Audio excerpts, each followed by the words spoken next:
ரெண்டாவது காரியம் நம்முடைய இலக்கு. அல்லேலூயா. ஆமென். அப்ப நல்லா புரிந்து கொள்ளுங்க, அந்த இலக்கு இல்லைன்னா நம்முடைய வாழ்க்கை ஒன்றுமே இல்லை. நம்முடைய வாழ்க்கையில் அந்த இலக்கு இல்லை, ஒரு கோல் இல்லை, ஒரு எய்ம் இல்லை, ஒரு ஆம்பிஷன் இல்லை அப்படின்னாக்க நம்ம ஓடக்கூடிய சில நேரத்தில் நம்ம வாழக்கூடிய அந்த நபர்கள்ட்ட நம்ம விசாரிக்கும் போது கேட்கும்போது எப்படிங்க இருக்கிறீங்க, ஏதோ இருக்கிறாங்க. உங்க நோக்கம் என்ன? சில நேரத்தை வாத்தியார் பிள்ளைகள் இடத்துல கேட்பாங்க, அப்பா உங்களுடைய இலக்கு என்ன? What is your aim? What is your goal? ஒருத்தர் சொல்ல நான் கலெக்டர் ஆகணும், ஒருத்தர் சொல்ல நான் டாக்டர் ஆகணும், ஒருத்தர் சொல்ல இன்ஜினியர் ஆகணும். அது 50ல் ஏதாவது 1 2 சொல்லும், என்னன்னே தெரியல, ஒன்றும் புரியல. அல்லேலூயா.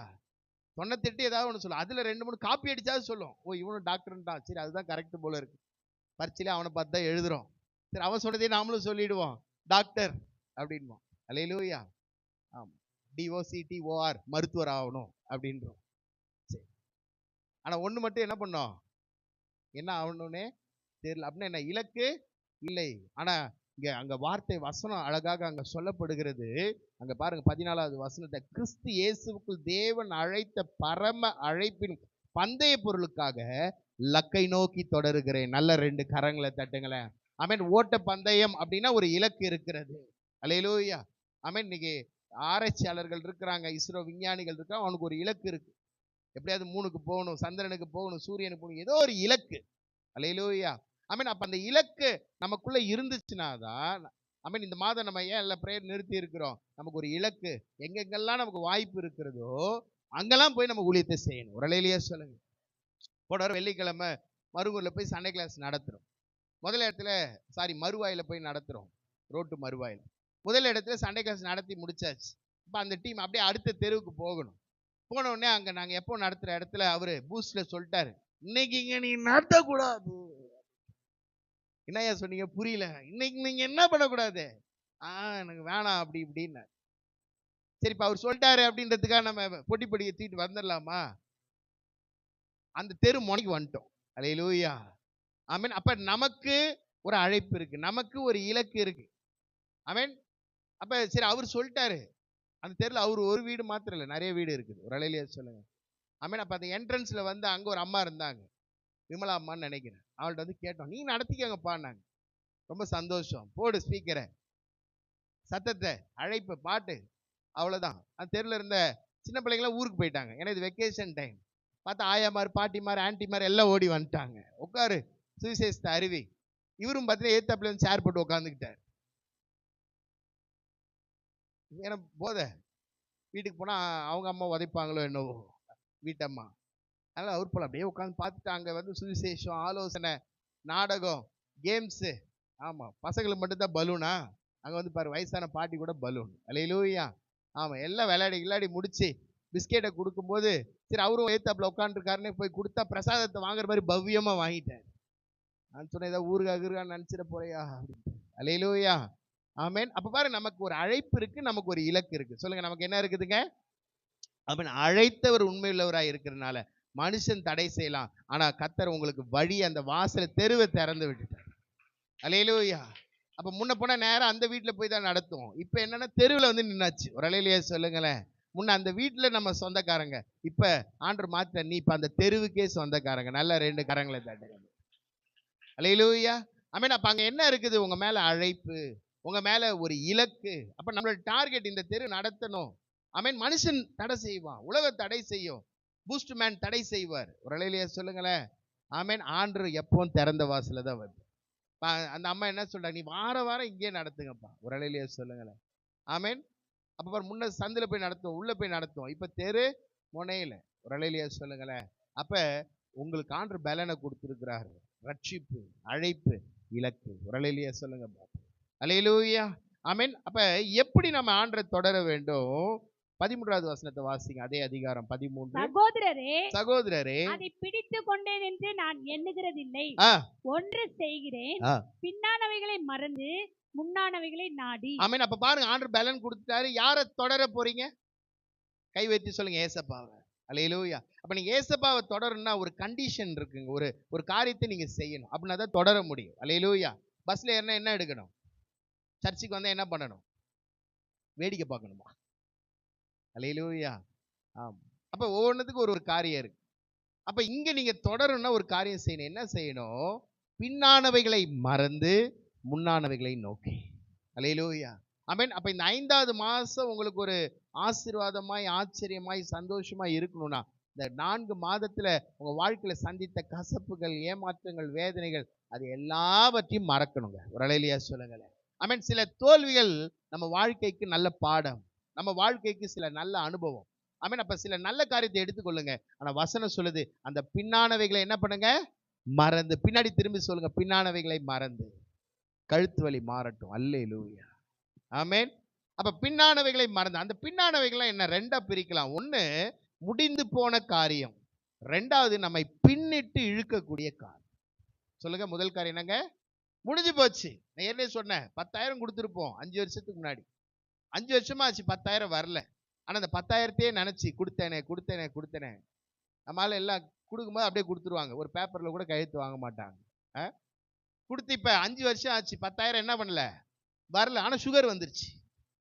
10,000 கொடுத்தேனே, பிபி வந்துருச்சு. 10,000 ரூபாய்க்கு இப்ப இவங்க மருந்து, மாத்திரை, இன்சுலின், டேப்லெட், அது இது சேர்த்தா 1 லட்சம் ரூபாய் பில்லு. போனது 10,000, செலவானது அதுக்காக எவ்வளோ? 1 லட்சம். அதுக்கு அந்த 10,000 அந்த பின்னானதை மறந்து இருந்தா இந்த 1 லட்சமாவது இன்னைக்கு நின்று இருக்கும். ஒரு அல்லேலூயா சொல்லுங்களேன். அல்லேலூயா. அப்ப நம்ம இழந்ததை, நஷ்டப்பட்டதை நினைச்சு இன்னும் கஷ்டப்பட்டுக்கிட்டு இருக்கிறோம். இன்னைக்கு சில நேரத்தில் ஆண்டவரை தொடர முடியல, ஆண்டவரை தேட முடியல, ஆண்டவரை ஜெபிக்க முடியல. ஒரு அல்லேலூயா சொல்லுங்களேன். ஆமா, இப்போ விடுமுறை நாள்னோடனே இன்னைக்கு அதிகாலை ஜெபத்துக்கு நிறைய விடுமுறை விட்டுறாங்க. அல்லேலூயா. ஆமா, ஆன்லைன் பிரேயர்லாம் அப்படியே கொஞ்சம் தேயுது. அல்லேலூயா. சரி, இந்த மாசம் ஒன்றும் கேட்க முடியாது, ஏன்னா ஊருக்கு போவீங்க, அங்கங்க மாமியார் வீடு, அப்பா வீடு, அது இதுன்னு. அல்லேலூயா, ஆமென். அந்த விடுமுறைலாம் முடிச்சுட்டு ஃப்ரீ ஆயிட்டீங்க அப்படின்னா பிரேயர்ல என்ன பண்ணிடணும்? சேர்ந்துடும். அல்லேலூயா சொல்லுங்களேன். அல்லேலூயா, ஆமென். சரி, போகட்டும். அப்ப அங்க வார்த்தை வசனம் சொல்லுகிறது, முடிந்து போனவைகளை, பின்னிட்டு இழுக்கக்கூடியவர்களை நீங்க என்ன பண்ணுங்க? மறந்து. பக்கத்துல பார்த்து சொல்லுங்க, மறங்க. அல்லேலூயா. ஆமா, வள்ளுவர் சொல்றார், நன்றல்லது அன்றே. ஆமா, பஸ்ல பார்த்துட்டீங்க, வேற வழி இல்லை. அல்லேலூயா. ஆமா, அன்றே மறக்கணும். அதை படிச்சுட்டு தான் நினைப்பான், நம்ம மாமா இன்னும் அப்படி சொல்லிட்டாரு, இப்படி சொல்லிட்டாரு. அல்லேலூயா. சரி, எப்படி நம்ம அப்படி அதை அணுகணும்னா, ஏசாயா 52:2 வாசிங்கள சீக்கிரம். ஏசாயா 52:2. அப்பொழுது இல்ல ஏசாயா 52:2. தூசியை உதறிட்டு எழுந்து. எப்படி மறக்கிறது? ஈஸியா வசனம் நமக்கு ஐடியா சொல்லுது. ஒரு தூசியை உதறது போல விடுன்றார். ஒரு அல்லேலூயா சொல்லுங்களேன். எப்படிங்க? தூசி எத்தனை கிலோ இருக்கு? கரெக்டா சொன்னா 500 ரூபாய் பரிசு. தூசி எத்தனை கிலோ வெயிட்? நீங்க மிஷின்ல வச்சா கூட காட்டாது. அல்லேலூயா, அவ்வளவுதான். அப்ப அந்த தூசி என்ன ஆயிடுதுன்னா, நல்லா புரிந்து கொள்ளுங்க. வண்டியில போகிறோம், கண்ணில் விழுந்துருச்சு, எத்தனை பேர் அப்படியே போயிடுவீங்க? உடனே ஓரம் கட்டுருவோம். அப்படிதான். ஒரு நாள் கார்பரேட் ஆஃபீஸ் மாதிரி போயிட்டே இருந்த ஒரு தாத்தா போயிட்டே இருந்தாரு. நல்ல ஒரு 90 வயசு இருக்கும், கார் ஓட்டிட்டு போனார். போயிட்டே இருந்தார். திடீர்னு அவர் என்ன நினைச்சாரு தெரியல, நடு ரோட்ல அப்படியே நிறுத்திட்டார். கொஞ்சம் மிஸ் ஆயிருந்தா என்ன இருக்கும்? காரை போய் சொருகி இருக்கு. என்னடானா, நடு ரோட்ல நிறுத்திட்டு ஏதோ அப்படி இப்படின்னாரு. பார்த்தா தண்ணி பாட்டில் எடுத்து குடிச்சிட்டு திருப்பி அவர் பாட்டுக்கு ஓட்டிட்டு போறார். எகுதுல? நடு ரோட்ல. சரி, போட்டு. இப்ப தூசி விழுந்துருச்சு, நம்ம என்ன பண்றோம்? அதை உதறி விட்டுட்டு தான் நம்ம என்ன பண்றோம்? போகிறோம். அது போல நீ மறக்க வேண்டிய காரியத்தை, ஒரு தூசியை போல நீ என்ன பண்ண? உதறி விடு, மறந்து விடு. ஒரு அல்லேலூயா சொல்லுங்களேன். நீங்க அதை உதறிட்டீங்கன்னா, அதை நீங்க மறந்துட்டீங்கன்னா, நான் சொல்லுகிறேன், நீ இயேசுவை நோக்கி தொடருவது உனக்கு அது லேசான காரியம். புரிஞ்சவங்க நல்ல 2 கரங்களை தட்டி அல்லேலூயா, ஆமென். அப்ப இந்த 5ஆம் மாசம் ஆண்டவர் என்ன கொடுக்குறாருங்க? கை உயர்த்தி சொல்லுங்க பாப்போம். இந்த கை உயர்த்தி முன்னாடி லைட்டா அவங்களை தட்டி சொல்லுங்க, என்ன கொடுக்குறாரு? அதுக்கு தான் பாஸ்டர் காத்துட்டு இருந்தேன், நகரவே மாட்டேன்றாங்க. அல்லேலூயா. சரி, வேதத்துல சில காரியங்களை துரிதமாய் பார்த்து நம்ம பந்திக்கு நேரம் போகிறோம். அப்போஸ்தலர் நடபடிகள் 3வது அதிகாரம் 1வது வசனம் சீக்கிரம் வாசிங்க. ஜெப வேளையாகிய 9ஆம் மணி நேரத்திலே பேதுரும் யோவானும் தேவாலயத்துக்கு போனார்கள். அப்பொழுது தன் தாயின் வயிற்றிலிருந்து சப்பானியாய் பிறந்த ஒரு மனுஷனை சுமந்து கொண்டு வந்தார்கள். தேவாலயத்திலே பிரவேசிக்கிறவர்களிடத்தில் பிச்சை கேட்கும்படி நாடோறும் அவனை அலங்கார வாசல் எண்ணப்பட்ட தேவாலய வாசல் அண்டையிலே வைப்பார்கள். ஆமென். நல்ல கவனிங்க, என்னோட கூட இணைந்து கொள்வது ரொம்ப முக்கியமான ஒரு பகுதிங்க. அடுத்ததுல சீக்கிரம் முடிச்சுடுவேன். இது மாத்திரம் கொஞ்சம் டீடைல்டா பார்ப்போம். அது 9வது மணி வேலையாகிய ஜெப நேரத்துல யார் போறாங்க ஆலயத்துக்கு? பேதுருவும் யோவானும். இந்த பேதுருவும் யோவானும் ஆலயத்துக்கு வரதுக்கு முன்னாடியே ஒரு ஆள் வந்துடுறாரு, டெய்லி வந்துடுறாரு. ஒரு அல்லேலூயா சொல்லுங்களேன். ஆமென். தாயின் வயிற்றிலே அவர் சப்பானியாய் பிறந்த ஒரு நபர். அப்ப அந்த நபரு பேதுரு யோவானுக்கு முன்னாடியே வந்துருவாரு, டெய்லி வந்துருவாரு. எங்க வருவாருன்னா சர்ச்சுக்கு உள்ள வர மாட்டாரு, சர்ச்சுக்கே வெளியில. அல்லேலூயா. ஆமென். அவர் இருக்கிற இடத்துக்கு 2 பேர் இருக்கு. ஒன்று அலங்கார வாசல், அப்படி இல்லைன்னா அது தேவாலய வாசல். ஒரு அல்லேலூயா சொல்லுங்களேன்.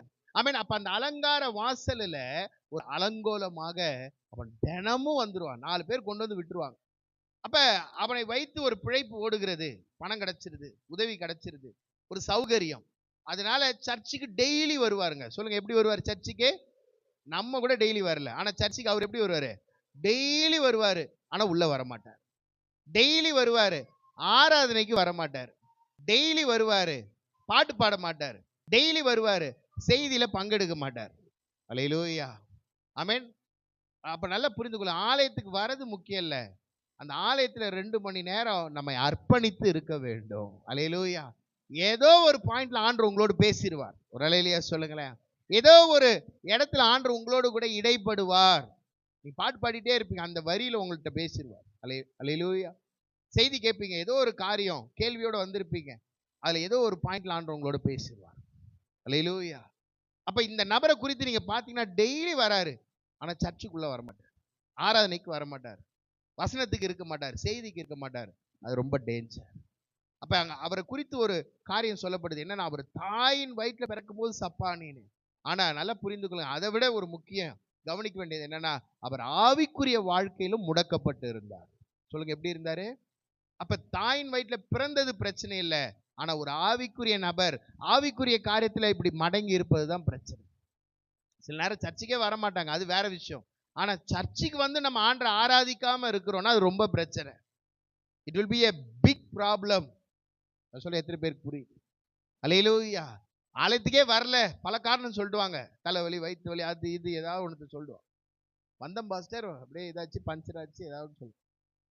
ஆனா ஆலயத்துக்கு வந்தும் ஆராதிக்கல, ஆண்டவரை தேடலனா அது ரொம்ப பிரச்சனை. ஏன்னா வராத நபர்ல டெய்லி வராரு, ஆனா வாசல் அருகே இருக்கிறார். அல்லேலூயா. உள்ள வரமாட்டார். அப்ப அப்படிப்பட்ட ஒரு நாள், ஒரு சூழ்நிலையில அதே போல அங்க ஆலயத்துல வந்து உட்கார்ந்து இருக்கிறார். எதுக்கு உட்கார்ந்து இருக்கா? 3ஆம் வசனம் சீக்கிரம் வாசிங்க. தேவ ஆலயத்திலே பிரவேசிக்க போகிற பேதுருவையும் யோவானையும் அவன் கண்டு பிச்சை கேட்டான். அவன் என்ன கேட்கிறாங்க? நான் சொல்ற தேவ ஆலயம் என்பது பிச்சை கேட்கிற இடம் கிடையாது. தேவ ஆலயம் என்பது நீ உரிமையோடு பேசக்கூடிய ஒரு இடம். புரிஞ்சவங்க மாத்திரம் நல்ல 2 காரங்க. அப்ப உள்ள இருக்கிறவன் ஆண்ட இடத்துல உரிமையா கேட்பான், வெளியில இருக்கிறவன் பிச்சை கேட்பான். ஒரு அல்லேலூயா சொல்லுங்களேன். ஆமென். அப்ப நல்லா புரிந்து கொள்ளுங்க, அந்த இடத்துல சொல்லப்படுகிறது, அவன் தேவ ஆலயத்துக்கு உள்ள வரல, அவன் வாசல் அருகே நின்று கொள்ளுகிறான். அப்ப அவன் ஆலயத்தை என்னவா பார்க்கறான்? ஏதோ பணம் கிடைச்சா போதும், உதவி கிடைச்சா போதும். நான் சொல்லுகிறேன், ஆவிக்குரிய பிள்ளை, தேவனுடைய பிள்ளை, நீ ஆண்டருடைய காரியத்தை நீ புரிஞ்சுக்கிட்டீங்க, முதலாவது தேவனுடைய ராஜ்யத்தை தேட எல்லாத்தையும் ஆண்டவர் என்ன பண்றாருங்க? கூட கொடுக்கிறாரு. நீ ஆலயத்துல வந்து ஆண்டவர்கிட்ட, ஆண்டவரே ஆண்டவரே, நீ உரிமையா கேட்கலாம். பக்கத்துல தட்டி சொல்லுங்க, எப்படி கேட்கலாங்க? எப்படி கேட்கலாம்? அவன் கர்த்தர் அந்த உரிமையை கொடுத்துருக்க, அந்த உரிமை இருக்கிறனால தாங்க, அதுதான் ரட்சிப்பு. ஒரு அல்லேலூயா சொல்லுங்களேன். முதல்ல நீ ஆண்டரை தேடினதுனால அவர் உங்களுக்கு கொடுத்த அந்த உரிமைக்கு பேரு தான், அவர் கொடுத்த அந்த பரிசு, அந்த உத்தரவாதம், அந்த பாண்டு பேப்பர் தாங்க ரட்சிப்பு. அப்ப ஆலயத்துக்கு வந்தது தெரியல, அவன் ஆலயத்துக்கு வெளியிலே நின்று பாத்தீங்கன்னா அங்க அவன் சொல்லப்படுகிறது, அவன் பிச்சை கேட்டு கொண்டிருக்கிறான். நான் நல்லா புரியுது, தேவ பிள்ளைகள், தேவனுடைய சமூகம் ஒரு நாள் கையேந்த வேண்டிய அவசியமே இல்லை. நம்முடைய கை என்னைக்கு கொடுக்கிற கை தான். நல்ல 2 காரங்களை தட்டு. அல்ல, நீ 1000 ரூபா தான் பென்ஷன் வாங்குற நபரா இருப்பீங்க, உங்க சம்பளம் வெறும் 5000 10,000 தான். நான் சொல்றேன், உன் கையை கர்த்தர் கொடுக்கதான் வைப்பாரு, ஒரு நாள் வாங்க வைக்க மாட்டார், நீ தேவனுடைய பிள்ளையா இருந்தா. அல்லேலூயா. அதேபோல திரும்ப நினைப்பு, உங்க காணிக்கை, உங்க தசம பாகம் அதை சரியாய் நிற்க வேண்டும். ஒரு அல்லேலூயா சொல்லுங்களேன். ஆமென். அதை எடுத்து நம்ம பாட்டுக்கு இஷ்டத்துக்கு செலவு பண்றது இல்லை. ஆமென். அப்ப அந்த காணிக்கை, அந்த தசம பாகம் தேவனுக்குரியது. அதை எடுத்து நீங்க அன்னதானம் பண்ணிட்டு இருக்க கூடாது, அதை எடுத்து 10 இடத்துக்கு போட்டுட்டு இருக்க கூடாது. ஒரு அல்லேலூயா சொல்லுங்களேன். உலகத்துல நம்மளை சுத்தி பல ஊழியங்கள் இருக்கலாம், பல தேவைகள் இருக்கலாம், பல காரியங்கள் இருக்கலாம். அல்லேலூயா. ஆனா கர்த்தர் உங்களை ஒரு சபையில நாட்டி இருக்கிறார் அப்படின்னும் பொழுது, நம்ம அந்த சபையில நிலைத்திருந்து, சத்தியத்தில நிலைத்திருந்து, பந்தியில பங்கெடுத்து, அதே போல நம்முடைய தசம பாகம், நம்முடைய காணிக்கை, அதே போல ஊழியத்திலே கர்த்தர் உங்களுக்கு சில அழைப்பு கொடுக்கிறார். ஏன் நாங்க அறிவிப்பு கொடுக்கிறோம்? இப்ப கடந்த நாட்கள் சொன்னோம், சிறுவர் ஊழியம் ஒரு இடத்துல செஞ்சுட்டு நம்ம முடிக்கல, 7 நேத்தோட 8 இடம் செஞ்சுட்டோம். ஒரு அல்லேலூயா சொல்லுங்களேன். ஆமென். அதுக்கப்புறம் இப்ப சம்மர் டைம் கொஞ்சம் பிரேக் கொடுத்துட்டு அடுத்து திரும்ப இன்னும் ஒரு 5-6 இடத்துக்கு போக போறோம். ஒரு அல்லேலூயா சொல்லுங்களேன். ஆமென். அப்ப பாருங்க, நம்ம எல்லாம் ஒன்றிணைந்து தான் அந்த தரிசனத்தை, அந்த சுவிசேஷத்தை, அந்த காரியத்தை நம்ம நிறைவேற்றி கொண்டிருக்கிறோம். அல்லேலூயா. ஆமென். அப்ப பாருங்க, அப்ப அந்த இதுல நமக்கு ஒரு அர்ப்பணிப்பு இருக்கணும், நமக்குள்ள ஒரு ஒருமனம் இருக்கணும். ஆமென். அப்ப அந்த கேம்ப் நடந்து ஒருத்தர் சொன்னாங்க, நாங்க சாப்பாடு போறோம், நாங்க சுண்டல் வாங்கி கொடுக்குறோம், நாங்க அதை எடுத்துக்கிறோம், இதை எடுத்துக்கிறோம். அல்லேலூயா. அது பாஸ்டருக்கு செய்யலாம். இன்னைக்கு அநேக நேரம் நம்ம என்ன நினைச்சுக்கிறோம், அவருக்கு என்னப்பா நம்ம பண்ண பாஸ்டருக்கு கொடுக்குறோம், பாஸ்டருக்கு நீங்க கொடுக்கல. ஒரு அலையிலேயே சொல்லுங்களேன், நீங்க கொடுக்காட்டினாலும் அவர் கொடுப்பாரு. ஒரு அலையிலேயே சொல்லுங்களேன். ஆமென். நீங்க ஆண்டவருடைய சமூகத்துக்கு வரும் பொழுது நல்லா புரிந்து கொள்ளுங்க, நான் ஆண்டவருக்காக செய்கிறேன். அல்லேலூயா. ஆமென். அப்ப நம்ம ஆண்டவருக்குரிய காரியத்தில் நம்ம உண்மை உத்தமமாய் இருக்கும்போது உங்களுடைய காரியத்தில் ஆண்டவர் உண்மையா இருக்கு. அல்லேலூயா. ஆமென். அநேக நேரம் நம்ம என்ன நினைச்சோம், பாஸ் நல்லா இருக்காரு, அப்படி இருக்காரு, இப்படி இருக்கிறார், நாங்க படுற பாடு கஷ்டம் எங்களுக்கு தான் தெரியும். ஒரு அலையிலேயே சொல்லுங்களேன். ஆமா, 5 ஆராதனை முடிச்சுட்டு வந்து என் காலை பாருங்க, அப்பதான் தெரியும். அல்லேலூயா. ஆமென். அது அடுத்த திங்கள் கிழமைக்கு வார்த்தையே வராது, பேச்சே வராது. செவ்வாய்க்கிழமை வரைக்கும் கரபரம் தான் இருக்கும். அல்லேலூயா. ஆமென். அப்ப பாடுகள், உபத்திரவங்கள், கஷ்டம் அது வேற.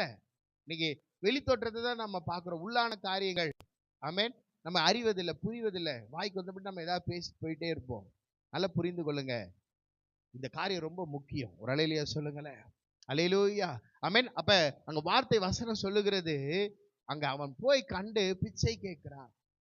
தேவ பிள்ளைகள் ஒரு நாள் கை ஏந்த மாட்டாங்க. தாவீது சொல்றார், நீதிமானுடைய சந்ததி அப்பத்துக்கு தண்ணீருக்கோ இறைந்திருந்து நான் கண்டதில்லை. ஆமென். அதுதான் ஆசீர்வாதம், அதுதான் அனுபவம். ஆமென். அப்ப இங்க அவன் பார்க்க பிச்சை கேட்டுக்கிட்டு இருக்கிறான். அடுத்தது அவன் என்ன செய்யறான்?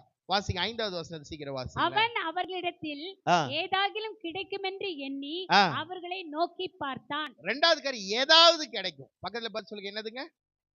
நல்லா புரிஞ்சு கொள்ளுங்க, தேவ சமூகத்துல ஏதாவது அப்படி ஆண்டவர் கொடுக்க மாட்டார். உனக்குரியதை கர்த்தர் உங்களிடத்துல வந்து சேர்க்கிறார். அல்லேலூயா. ஆமென். எனக்குரியதை நிறைவேற்றுகிறவர் நம்முடைய கர்த்தர். அல்லேலூயா. அப்ப பாருங்க, அவன் ஆலயத்துக்கு வெளியில இருந்தால சத்தியம் தெரியல, வசனம் தெரியல.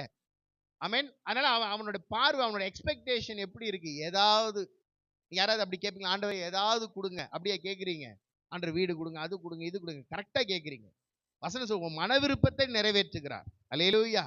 அதுக்கு அந்த பையன் பேரை சொல்லி ஜோம் பண்ற, பொண்ணு பேரை சொல்லி ஜோம் பண்றேன்னு பண்ணாதீங்க. ஒரு அலையிலேயே சொல்லுங்களேன். அல்லேலூயா. ஆமென். அப்ப அங்க சொல்லப்படுகிறது, அங்க ஏதாவது கொடுங்க ஆண்டவரே. இல்ல, தேவாலயத்துல நீ கேட்கிறத கர்த்தர் உங்களுடைய கரங்களில கொண்டு வந்து கொடுக்க. ஆமென். அதுல தேவ சித்தம் இருக்கணும், திட்டம் இருக்கணும். ஒரு அலையிலேயே சொல்லுங்க, நாளைக்கு ரிசல்ட் வருது, ஆண்டவரே என்ன முதலமைச்சர் ஆக்கிடுங்க. அல்லேலூயா. நெய்வேலி தொகுதிக்கு என்ன எம்எல்ஏ ஆக்கிடுங்க. எதையாவது கேட்கறது இல்ல. ஒரு அலையிலேயே சொல்லுங்களேன். ஆமா, நின்று ஜெயிச்சவங்க அப்புறம் உதைப்பாங்க. அல்லேலூயா. சரி, அப்ப இங்க வார்த்தை சொல்லுகிறது ஏதாவது இல்ல. ஒரு அலையிலேயே சொல்லுங்களேன். சரி, இப்ப பேதுரு யோவான் என்ன செய்யறாங்க? 6வது வசனத்தை வாசிங்க. அப்பொழுது பேதுரு, வெள்ளியும் பொன்னும் என்னிடத்தில் இல்லை, என்னிடத்தில் உள்ளதை உனக்கு தருகிறேன், நசரேயனாகிய இயேசு கிறிஸ்துவின் நாமத்தினாலே நீ எழுந்து நட என்று சொல்லி. ஆமென். அப்ப நல்ல கவனிங்க, பேதுரு யோவானை பார்த்துட்டு அவன் என்ன கேட்கிறான்? ஏதாவது கொடுங்க. சொல்லுங்க, என்ன ஏதாவது? பேதுரு யோவான் சொல்றாங்க, ஏதாவது இல்ல, எங்கள்கிட்ட ஒண்ணு இருக்கு, அதை நான் தரேன். ஒரு அலையிலேயே சொல்லுங்களேன். அப்ப அவங்கள்ட்ட என்ன இருந்துச்சு? காசு இருந்திருக்கலாம். ஆமென். ஆனா நல்லா புரிந்து கொள்ளுங்க, ஆவிக்குரிய நபர் ஆவிக்கேற்றபடி நிதானிக்கிறான். அப்ப அவன் கேட்ட காசை கொடுத்துருந்தாங்கன்னா அவன் சரிங்க வாழ்க சொல்லிட்டு முடிச்சிருப்பான், அதோட முடிஞ்சிருக்கும். ஆனா இவங்க என்ன செய்யறாங்க? வெறும் அந்த தேவைக்கு மாத்திரம் அல்ல, அவனோட வாழ்க்கைக்கே தேவையானதை கொடுத்தாங்க. ஒரு அலையிலேயே சொல்லுங்களேன். அப்ப அவன் வாழ்க்கைக்கு தேவையானது என்ன? இயேசு. ஒரு அலையிலேயே சொல்லுங்க. அந்த இயேசு அவன் வாழ்க்கையில வந்துட்டா அற்புதம் நடக்கும். அல்லேலூயா. இப்ப டாக்டர் சொல்லிட்டாங்க, இல்லங்க அவன் பிறந்தப்பவே பிரச்சனை, பிறவி பிரச்சனை, குடும்பத்துல பிரச்சனை, சரீரத்துல பிரச்சனை, இது மெடிக்கல் சொல்லுது, டாக்டர் சொல்லிட்டாங்க. அல்லேலூயா. ஆமென். அப்ப அதனால அவனால ஒன்றும் செய்ய முடியல. இப்ப என்ன சொல்றாங்க? ஏதாவது கொடுங்க, தங்கத்தை கொடுங்க, வெள்ளி கொடுங்க, காசு கொடுங்க, ஏதாவது கேட்டுட்டு இருக்கிறான். ஆனா பேதுரு யோவான் நிதானித்து பார்த்து சொன்னாங்க, காசு கொடுத்தா இவனுக்கு மாத்திரம்தான், ஆனா இவனுக்கு சுகம் வந்துருச்சுன்னா இவன் குடும்பத்துக்கே ஆசீர்வாதம். ஒரு அலையிலேயே சொல்லுங்க, கர்த்தர் ஒருவன் ஆசீர்வதித்தா அவனுடைய தலை அந்த ஆசீர்வாதம் போல. அதுதான் பரலோகம் கொடுக்கிற ஒரு ஆசீர்வாதம். அல்லேலூயா. மனுஷன் 16 பேத்து பெருவாழ் வாழ்வு இப்படி சொல்லிட்டு இந்த பக்கம் என்ன சொல்லுவான்? சாம்பாரா அது, ரசம், சி. அல்லேலூயா. இப்படி வாழ்த்திட்டு இங்க என்ன பண்ணுவான்? திட்டுவான். அல்லேலூயா. ஆனா ஆண்டவர் உங்களை வாழ்த்திட்டாருன்னா, நான் சொல்றேன், 3ஆம் 4ஆம் 1000 தலைமுறைங்க. ஒரு அலையிலேயே சொல்லுங்க, 3 4 இல்லை, அது என்னது? 1000 தலைமுறைக்கு என்னதான்? அவர் கிருபை அருளுகிற தேவனாய் இருக்கிறார். ஆமென். அப்ப இங்க பேதுரு யோவான் யோசிச்சாங்க, இவர் கைவிட்டாரு வேணாம், அவர் கைவிட்டாரு வேணாம், நமக்குள்ள இன்னொருத்தர் இருக்கிறார், அவர் வரட்டும்னு சொல்லி இயேசு என்ற நாமத்தை அறிவிச்சாங்க. இயேசுவின் நாமத்தினால எழும்புன உடனே இதுதான் கவனிக்க வேண்டிய ஒரு விஷயம். என்ன நடக்குது? 7வது வசனத்தை வாசிங்களேன் சீக்கிரம். வலது கையினால் அவனை பிடித்து தூக்கி விட்டான். உடனே அவனுடைய கால்களும் கரடுகளும் பலன் கொண்டது. ஒரு அல்லேலூயா சொல்லுங்க பாப்போம். ஆமென். அப்ப எழுந்து நடன உடனே அங்க பாத்தீங்கன்னா அவனுக்குள்ள பலன் வருகிறது. ஒரு அல்லேலூயா சொல்லுங்க. இந்த 5ஆம் மாசம் ஆண்டு உங்களுக்கு என்ன கொடுக்குறேன்னாருங்க? இவனுக்குள்ள என்ன வருதுங்க? இப்ப புரிஞ்சவங்க மாத்திரம் நல்ல 2 கரங்களை தட்டுங்க. அவன் சொல்றான், எனக்கு இது பிறவி பிரச்சனை. நான் பிறந்ததுல இருந்தே எனக்கு பிரச்சனைங்க.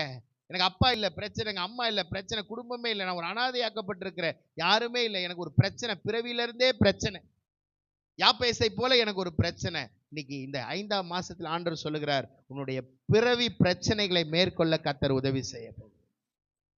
அந்த பலன் வந்தவனே அவன் என்ன செய்யறான்? இதுதாங்க சூப்பர். 8வது வசனம் சொல்லுகிறது, அவன் குதித்து எழுந்து நின்று நடந்தான். நல்ல கவனிங்க, குதித்து எழுந்து சொல்லுங்க. குதித்து, 2வது சொல்றது அவன் நின்று, அடுத்தது 3வது இத்தனை நாள் அவன் வாழ்க்கையில செஞ்சதில்லை. இத்தனை நாள் அவன் உட்காந்துட்டு அடுத்தவங்க குதிக்கிறத பார்த்துருக்கான், அடுத்தவங்க நின்னதை பார்த்துருக்கிறான், அடுத்தவங்க நடந்ததை பார்த்துருக்கிறான். ஆனா அன்னைக்கு தான் அவன் வாழ்க்கையில தாயின் வயிற்றில் பிறந்து முதல் முறையாக அவன் குதித்து எழுந்து நின்று அவன் நடந்து என்ன நடக்குது அங்க சொல்லப்படுகிறது, தேவ ஆலயத்திற்குள் பிரவேசித்தான். அங்க நல்ல 2 கரங்களை தட்டி, அதுவரை வாசல்ல இருந்தான், அதுவரை கையேந்தினான், அதுவரைக்கும் பிச்சை எடுத்தான். ஆனா அவனுக்குள்ள ஒரு தேவ பலன் இறங்குனதுனால இப்ப 4 பேர் தேவையில்லை, அவனே துள்ளி குதித்து எழுந்து ஆலயத்துக்குள்ள வந்து தேவனை ஆராதிக்க ஆரம்பித்து விட்டான். புரிஞ்சவங்க மாத்திரம் நல்ல 2 கரங்களை தட்டி, ஓ உன்னை வர விடாதபடி, உன்னை எழும்ப விடாதபடி முடக்கி வைத்திருக்கிறதான அந்த பிறவி பிரச்சனைகளை இந்த 5வது மாதத்துல இந்த காலை நேரத்துல ஆண்டவர் அதமாக்கி போட்டு கொண்டே இருக்கிறாரு. நல்ல 2 கரங்களை தட்டி நல்ல அந்நிய பாஷை பேசுறவங்க பேசி கேளுங்க, அப்பா என் பிறவி பிரச்சனை, தகப்பன் வழி பிரச்சனை, தாய் வழி பிரச்சனை, சாப பிரச்சனை இயேசுவின் நாமத்தினால இந்த சரீரங்களை விட்டு வெளியேறட்டும், குடும்பத்தை விட்டு விலகட்டும். அல்லேலூயா ஆமென். அந்த பலன் இறங்குனா பிறவி பிரச்சனை மாறும். ஒரு அல்லேலூயா சொல்லுங்களேன். ஆமா, பிறவி பயன் இருக்கு, அது போல பிறவி பிரச்சனை, அந்த பிறவி பிரச்சனை மாறணும்னா இந்த காலை நேரத்துல ஏசப்பா தேவைங்க. அல்லேலூயா.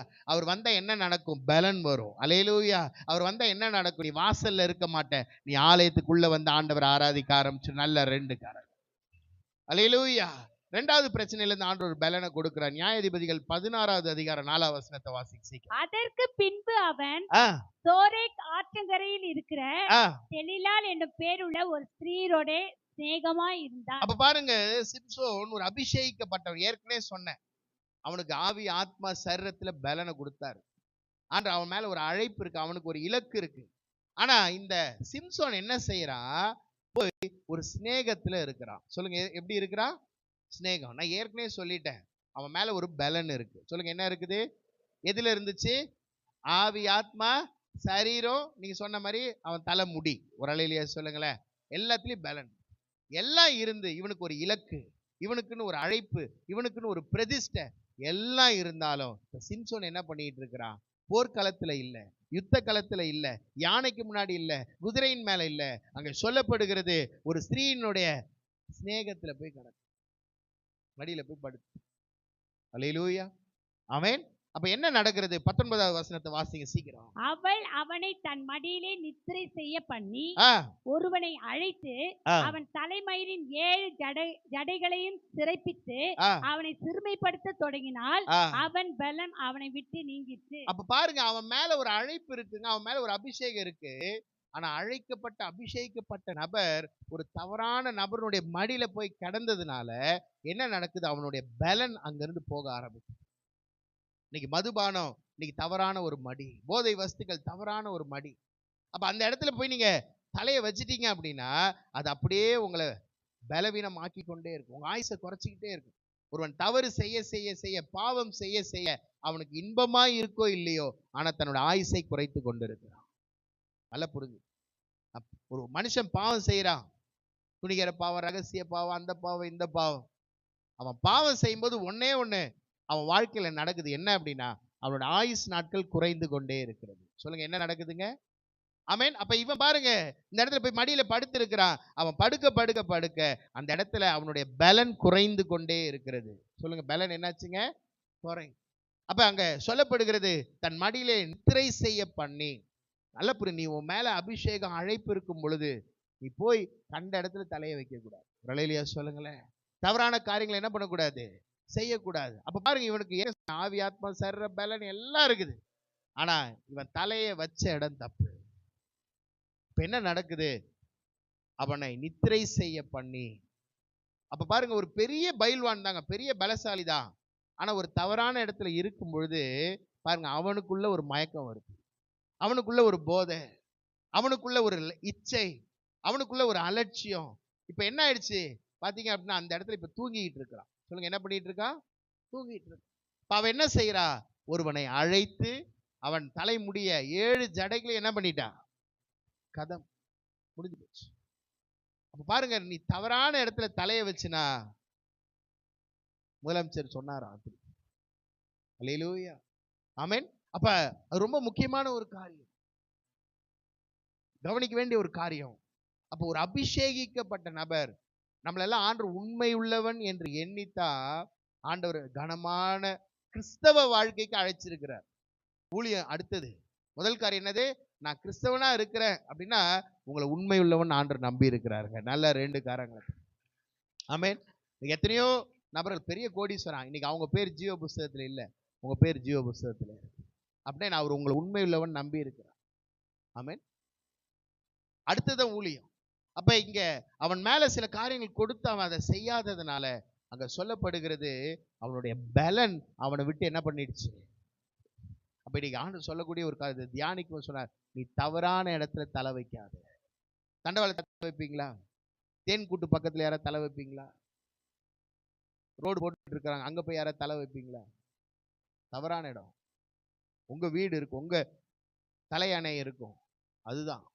அதை விட்டுட்டு நம்ம போய் கண்ட இடத்துல தலையை வச்சீங்க அப்படின்னா பிரச்சனை. அல்லேலூயா, ஆமென். அப்ப இது ஒரு ஆவிக்குரிய ஒரு எச்சரிப்பு. சொல்லுங்க, இது என்னதுங்க, இது என்னதுங்க, ஆமா. ஏன்னா உன் மேல அழைப்பு அபிஷேகம் இருக்குது, அந்த காரியத்தை நம்ம தவறா செய்யக்கூடாது. அப்படி தவறு செய்யும்போது என்ன நடக்கிறது, இப்ப அவனோட வாழ்க்கையில என்ன நடந்தது, 21 வசனத்தை வாசிங்களேன். பெலிஸ்தியர் அவனை பிடித்து அவன் கண்களை பிடுங்கி அவனை காசாவுக்கு கொண்டு போய். கவனிங்க, முதல்ல சொன்ன நீ யாரை நோக்கி போகணும்னு சொன்ன, ஏசப்பாவை நோக்கி. ஆனா இவன் எங்க நோக்கி போயிட்டு இருக்கிறான், காசாவை நோக்கி. சொல்லுங்க, எங்க போயிட்டு இருக்கா, எப்படி கண்ணு பிடிங்காச்சு, கையில சங்கிலி போட்டாச்சு, ஒரு அடிமையாய் போயிட்டு இருக்கிறான், குற்றவாளியாய் போயிட்டு இருக்கிறான், பலனை இழந்தவனாய் போயிட்டு இருக்கிறான். இப்ப போய் நின்று எல்லாம் அடிக்கிறாங்க, உதைக்கிறாங்க, திட்டுறாங்க, காரி துப்புறாங்க, ஏளனம் பண்றாங்க. இப்ப ஆண்டவர்கிட்ட ஒரே ஒரு ஜெபத்தை செய்யறாங்க. என்ன செய்கிறான், 28வது வசனத்தை வாசிங்க. அப்பொழுது சிம்சோன் கர்த்தரை நோக்கி கூப்பிட்டு, கர்த்தராகிய ஆண்டவரே, நான் என் 2 கண்களுக்காக ஒரே தீவிரமாய் பெலிஸ்தர் கையிலே பழிவாங்கும்படிக்கு இந்த ஒரு விசை மாத்திரம் என்னை நினைத்தருளும், தேவனே பலப்படுத்தும் என்று சொல்லி. அப்ப சிம்சோன் என்ன கேக்குறாங்க, என்னை பலப்படுத்துங்க. ஒரு அலையிலியா சொல்லுங்களேன். அப்ப இயேசு இருந்தாருன்னா, என்னை பலப்படுத்துகிற இயேசுனால எல்லாத்தையும் செய்ய நமக்கு என்ன உண்டு, பலன் உண்டு. ஆனா அவர் இல்ல, சிம்சோனோட வாழ்க்கையில இப்ப இல்ல. அதனால இப்ப ஆண்டவரை நோக்கி என்ன கேட்கிறான், எனக்கு இந்த ஒரு விசை. சொல்லுங்க, இந்த யோசிச்சு பாருங்க, உங்களுக்கு ஆண்டவர் உரிமையெல்லாம் கொடுத்து எல்லாம் பண்ணி அதை நம்ம இழந்துட்டு இப்ப ஆண்டவர்கிட்ட கெஞ்சினா எப்படி இருக்கும். இப்ப கெஞ்சுறான், இந்த ஒரு விசை மாத்திரம் எனக்கு பலன் கொடுங்கப்பா.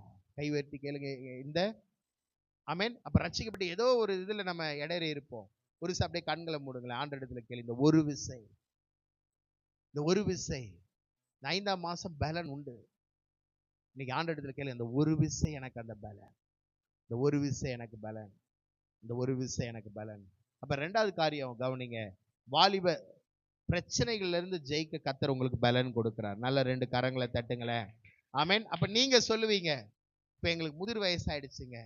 அப்ப ஆண்டவர் சொல்றார், நீ வாலிப நாட்கள்ல செய்த சில காரியத்தினுடைய விளைவுகள், அந்த பிரச்சனையை ஜெயிக்க கர்த்தர் இன்னைக்கு பலன் கொடுக்கிறார். நல்ல 2 கரங்களை தட்டு. அப்ப ஒருவேளை வாலிப பிள்ளைகளா இருக்கிறீங்களா, வாலிப பிரச்சனைகளை ஜெயிக்க கர்த்தர் பலன் கொடுக்கிறார். அல்லேலூயா. வாலிப வயசை கடந்து வந்துட்டீங்க, இப்ப ஆண்டவர் சொல்றார், நீ வாலிப நாட்களை செய்த ஏதோ ஒரு அன்னைக்கு விதைச்ச, இன்னைக்கு அது முளைந்து இருக்கிறது, இன்னைக்கு அது விளைந்து இருக்கிறது. ஆனாலும் ஆண்டவர் கிருபையா இருந்து அந்த வாலிப நாட்கள் செய்த காரியத்தை ஜெயிப்பதற்கு கர்த்தர் இன்னைக்கு உங்களுக்கு விடுதலை தருகிறார். 3வது கருத்தை சொல்லி நான் முடிக்கிறேன். 1 ராஜாக்கள் 19வது அதிகாரம் எலியாவை குறித்து பார்க்கிறோம். நீங்க வீட்டுல போய் வாசிங்க. இப்ப எசபேல் சொல்லிட்டா, நாளைக்கு இந்த நேரம் நீ உயிரோட இருக்க மாட்ட. எலியா சோர்ந்து போயிட்டான். 4வது வசனம் சொல்லுகிற, அவன் வனாந்திரத்தில் ஒரு நாள் பிரயாணமா போய் சூரை செடியின் கீழே உட்கார்ந்து அன்றே நான் சாகணும்ன்றான். சொல்லுங்க, என்ன சொல்றாருங்க? ஆமென். அப்ப பாருங்க, இன்னைக்கு ஆவிக்குரிய நபர்களா இருந்தாலும் ஒரு பிரச்சனை அளவு கடந்து வரும்போது அவங்க என்ன கேட்கிறாங்க? நாங்க சாகணும். நல்லா புரியுங்க. நீங்க வாழணும்னு ஆண்டவர் நினைக்கும் போது நீ ஏன் சாக வேண்டும்? அல்லேலூயா. ஆமென். கர்த்தர் உங்களை வாழ வைக்கிறார். கர்த்தர் உங்களை வாழ நினைக்கிறார். நீ ஏன் சாக வேண்டும்? அல்லேலூயா சொல்லுங்களேன். ஆமென். அப்ப எலியா ரொம்ப டிப்ரெஷன், ஒரே ஸ்ட்ரெஸ். இப்ப ஆண்டவருடைய சமூகத்தில் சொல்றேன், ஆண்டவரே, நான் எங்க முற்பிதாக்களை காட்டு நான் உத்தமன் அல்ல, நான் சாக வேண்டும். போய் சூரை செடியின் கீழே படுத்துக்கிட்டான். ஆனா ஆண்டவர் விடவே இல்லை. ஒரு அல்லேலூயா சொல்லுங்களேன். ஆண்டவர் சொல்ல, நீ ஆவிக்குரிய நபர், நீ சோர்ந்து போனாலும் நீங்க ஆண்டவர் சொல்ல உன்னை ஆண்டவர் விட மாட்டாரு. அல்லேலூயா. ஆமென். அப்ப எலியா ஆவிக்குரிய நபர். சொன்னா அக்கினி இறங்கும், ரதம் வரும். ஆனா இப்ப சோர்ந்து போய் படுத்துட்ட, போது ஆண்டவரேன்ட்டார். பக்கத்துல பார்த்து சொல்லுங்க, என்ன சொல்லிட்டாரு? என்ன பார்த்து சொல்லுங்க? அப்படின்னா பிரசங்கம் போதுன்றீங்க. அல்லேலூயா. போது ஆண்டவரே. ஏய், அவர் சொல்ல, என்னப்பா நீ வானத்தை அடைச்சா, அதை பண்ண இதை பண்ண, போதும். போய் ஃபாஸ்டிங், சாப்பிட மாட்டேன், தர்ணா. இப்ப ஆண்டவர் விடல, தூதன் அனுப்புறாரு, தட்டி எழுப்புறாரு, சாப்பிடு. இல்ல, 2வது விஷயம் அனுப்பி தட்டி எழுப்புறாரு. ஒரு அல்லேலூயா சொல்லுங்களேன்.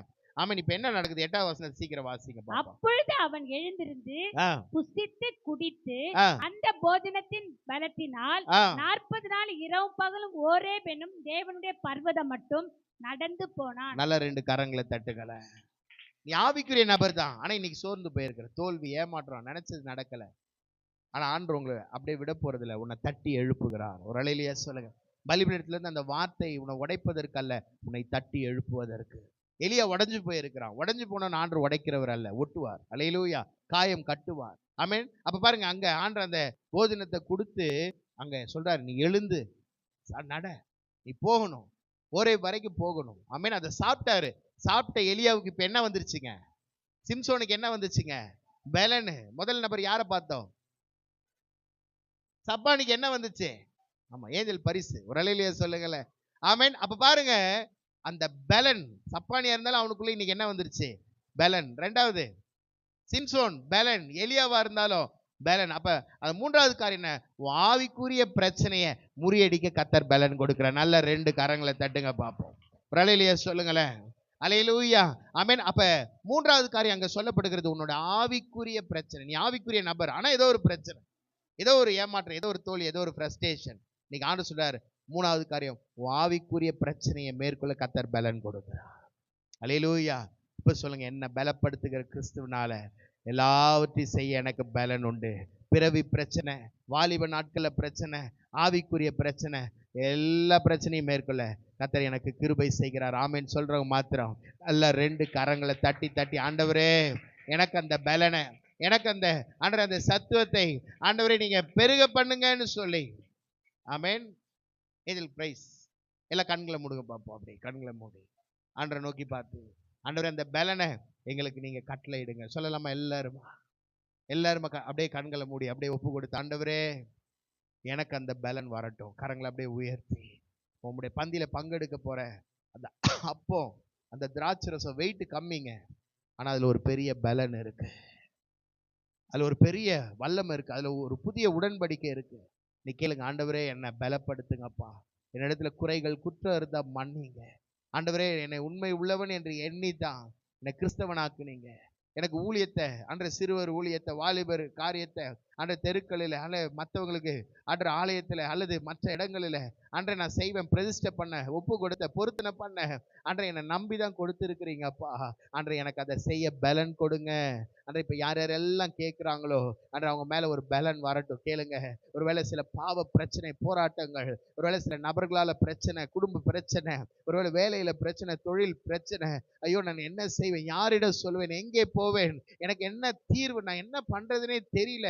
உங்களுக்கு எல்லாம் இருக்குது, ஆனால் அதை எப்படி செயல்படுத்தணும்னு தெரியல, எங்கே ஆரம்பிக்கணும், எங்கே முடிக்கணும், என்ன பண்ணணும் தெரியல. நான் சொல்லுகிறேன், ஆண்டவர் இடத்துல கேளு, ஆண்டவர் எனக்கு அந்த பலனை கொடுங்க.